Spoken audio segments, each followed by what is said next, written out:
Most people who don't have a clue what they're doing, they go long to short. You need to go short to long. Yes? Can you apply the same principles if you're stuck in a greenside bunker? No question. You can apply the same principles under every circumstance in golf, short of saying you're in the trees and you got a tree branch right here, and you say you don't want to break a club, so you might take it back long and then stop short. Any other shot in golf, you want the club to go short to long. So in a greenside bunker, if I tried that, and let's just say this was a sand trap,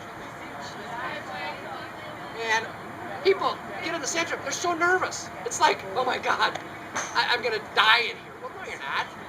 But they end up taking the club. They go back a long way, then they stop. The ball advances about 2 feet. Now they're still in the sand, but now they're pissed because I just wasted a shot. If you want to get the ball out of the sand, the one thing that you need to do is make sure that you keep the club moving forward. It's always short to long. Yes. Okay? Make sense? Okay. Questions? Anybody watch the U.S. Open last week? I did. Okay. Who won it? Rory McIlroy. Okay. Almost. He got Rene Russo at the end, so that was a good thing. Okay. I have, about 5 years ago, invented what I call the National Golf Finish. Rory McIlroy is my poster child. Okay? He will now give what I am saying to you instant credibility. I would estimate that when he was swinging and playing on those 4 days, probably 50 times the sportscaster said, well, look at how that guy can finish. He holds his finish until the ball stops rolling. Not only does it land, it stops rolling. Okay? The rest of the people who play golf, they swing, and they bring the club back down. Okay? The club almost recoils back down to the ground. Okay. I give lessons to the smartest person I have ever met by far. He is the head of brain research at the Medical College of Wisconsin. He's a genius. Now, I want to take that to why it's so important for golf. He said to me, Paul, at this point, I can't prove it to you, but I know it's right. They know it's right. Everybody's body has a little bit of an onboard computer. And again, this is not Paul, the golf guy, talking. This is this really, really, really smart guy over at the medical college. He said your body has this ability, after you have done something, to kind of replay that in your mind. Whether it's hitting a golf shot or shooting a basketball or eating a sandwich or something. Whatever the task is, you have about 8 to 10 seconds of remembrance on what just happened.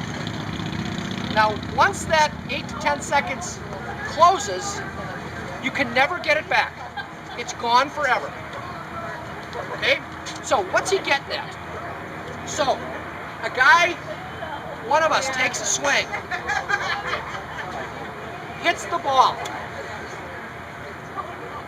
If you hold your finish, your body can then program, okay, I finished here with that club, the ball went that far. You see, guys, what you want to do is you want to learn something after every shot. And by holding that finish, National Golf Finish, you're able to kind of download that into your computer. Your computer is you. If you do this, and then your club comes back down like every other person does, you never get a chance to really download that. You never have that feel again. So if I had this club and I finished here and the ball went too far, I would say later on, I learned something. The ball went too far, but my finish was too much. If my finish is too much, it probably means my backswing is too much. So again, remember you've got about an 8-second window to replay what you just did. If you can hold your finish, you're going to get a little bit better for the next time. Just watch, next time you go out and play golf, just remember what Rory McIlroy's finish is all about. He holds that thing, he looks just like a statue, and then look at the rest of the golfers that you're playing with. They'll take a sand shot or a chip shot or a putt or a full swing. They'll swing, the club comes right back down. Always. You didn't learn anything. So the national golf finish is you hold the finish until the ball stops rolling. Okay? The other thing that I would recommend you do for the national golf finish is you should feel a very slight release off your right heel. So right now, my heels come off the ground a little bit. Well, I started with 65 or 70% of my left foot. When I rotate my hips, it'll just automatically pull that heel off the ground a little bit. You should feel a little bit more weight on your front foot than you do on your back foot. So when I hit these shots, I might say, okay, I'm going to hold that finish, and I might just go back and say, did that foot come up a little bit? Now, it doesn't need to be anything real exaggerated, where I take the swing and then all of a sudden my foot comes way up in the air. That's not, it doesn't match. It just comes up a little bit. That left heel has to release a little bit. So, if you end correctly, chances are good things happen during your swing, correct? If you start correctly, good things are probably going to happen. You've increased the odds. If you start incorrectly and you end poorly, you have no chance of hitting a good shot on a consistent basis. Start good, end good. Chances are the stuff in the middle turned out pretty good. Okay? I'm going to leave you with one more thought, and then again, if there are any questions, I'd love to answer. Golfers as a whole, 100% of their practice time, they spend 90% of their practice time hitting full shots. Yeah. That is a national, if not worldwide average. 90% of your practice time is spent on full shots. 8% of your practice time is spent on short game. 2% is spent on putting. The only problem is, when playing golf, 43% of all your strokes are putts.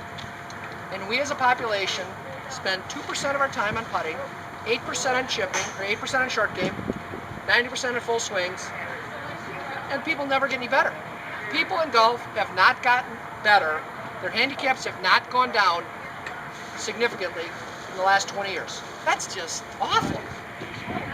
People are coming out here, hitting golf balls, and unless it's a student of mine, and they come out and pay me $8 or $20, whatever it is for a basket, I don't really care. I got paid. I mean, I'm just being honest. Sucky golfers are great for you. If it's a student who is taking lessons from me, I will tell them, listen, if you're going to practice, I want your money, but I also want you practicing smart things. So maybe break your practice down into 1/3 full swings, 1/3 short game, 1/3 putting. We have a short game area over there. I have an indoor putting green inside. Again, 90% of the swings that are done are on full swing. And it's such a small percent of the game. Everybody wants to get better, but nobody wants to put in the time on what's going to help you the most. Okay?